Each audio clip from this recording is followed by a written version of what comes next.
Welcome back, Filmaholics. My name is Kyle Kendrick, and in this channel you find anything and everything filmmaking. So, you guys have seen my channel. If you guys have been here for a while, you guys can easily tell I'm part of the Sony homies. I'm a Sony fanboy. I'm part of the Sony fan club, whatever it's called these days. And that's why today I'll give my thoughts on the Sony FX3. So starting off, we're gonna be talking about the specs of the camera. And well, there's not much to talk about because it's the same camera I'm using right now, which is gonna be the Sony a7 III. It's literally 90% the same camera. There's like no change, but there is change. So we'll talk about that. So let's talk the other 10%. The main thing is that it's a cinema form body. And what this means is it's gonna have some screws on the side. It basically has a little cage on the side. But in the same time, you should still get a cage for your camera just because it's a lot more useful and there's a lot more things you could do with it. And I feel more comfortable using a camera when there's a cage on it so that it doesn't break. But there's that. The other thing is that this is something I heard from Philip Bloom's video where he's gonna miss EVF. Personally, I won't really need it that much because I think this is made for a cinema driven but mainly a content creator. So it's mainly made for people who are gonna be using external monitors and external recorders just because it's just what they use and what we use right now.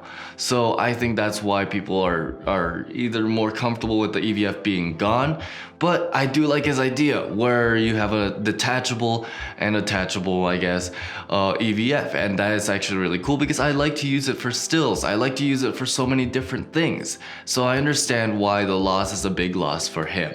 Now, the other thing that has changed is the audio, which it comes with a handle that once you attach it, it's basically XLR inputs for your camera. And I kind of like that, but in the same time, I like my external recorders.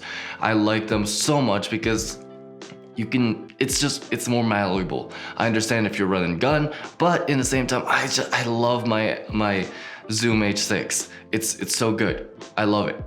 Now, the last thing that has changed is that it has passive cooling, which I personally have never had a cooling issue with my a7S III, but I guess some people would have if you're like in really, really hot places, like maybe Florida, I don't know. But yeah, it has passive cooling now, so that means it can last a lot longer. And the last thing that's kind of different about the camera is that it has S-Cinetone, but that has changed recently with a firmware update for the Sony a7S III. So that's technically not a difference, and personally I would use S-Log3 anyway. And those are the main big differences between the FX3 and the Sony a7S III. So let's go ahead and talk about who is this camera for. So I mentioned Philip Bloom's video earlier, and I do like his question, what is a cinema camera? And that's what I have to ask before I answer the question, who is this camera for? And in my opinion, the term cinema camera has evolved in a way. It's changed in a weird way, and I both hate it and love it. Because now that the world is the way it is with the pandemic, it's just so different and we can't go back right now anyway. And this kind of breaks me in a little way because I loved going to the movie theaters. I love the experience. I love that you go with other people to experience something that somebody's made. And now that's reached to the small screen, and it's reached to the living room, it's reached to your bedroom, it's reached to anywhere you have your phone. So the cinema camera thing has reached to the point that it is now made for the small screen. And that makes me sad. Yes, I love YouTube. Trust me, I love YouTube. But it's just sad that we can't watch those type of movies. We can't see something in the biggest screen possible in IMAX or anything like that. And I just wish that we could still do that.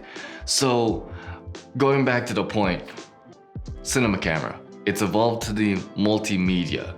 So I don't think they should call it a cinema camera, or most cameras these days, as a cinema camera, but as a multimedia. Because you could either use it for maybe a short, and you're just starting out and you just want to rent a piece of gear, a good camera, and then you want it to go towards a streaming service. So there you go, it's a multimedia. Or you're making content on YouTube, on anything, and you are now in multimedia, not cinema, because cinema is meant for the theaters. That's why they had Cinescope.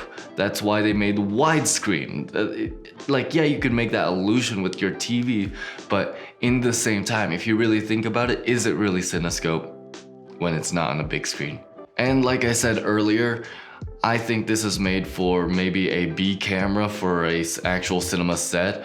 Like if you're trying to do something like Mad Max and have a lot of angles, use this camera. But in the same time, I think it's mainly made for a pro YouTube influencer who has a lot more like cinema driven sides to him or her and wants to film that way. But in the same time, there's the Blackmagic Pro. They just made a Blackmagic 6K Pro. Oh my god, that thing's amazing.